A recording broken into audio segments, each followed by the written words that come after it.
Hey everyone, in today's video we will be showing you how to help your flowers grow more luscious, large, and last longer.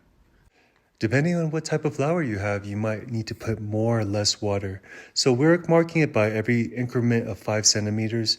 So depending if you have to put 10 centimeters water or whatnot, you're going to be adding this little ingredient. And that's white sugar.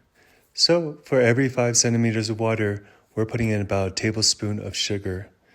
This actually will help the flower grow more luscious and grow bigger, and it will also make it last longer. Now you want to repeat this process every 2 or 3 days. So empty the water and then put more water in and then add the sugar. The more water you need, the more sugar you'll put in.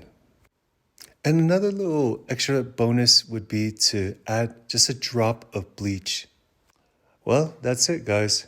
Go ahead and try this at home and let us know what you think. If this video has helped, please like or comment below. We really appreciate it. Thank you and have a nice day.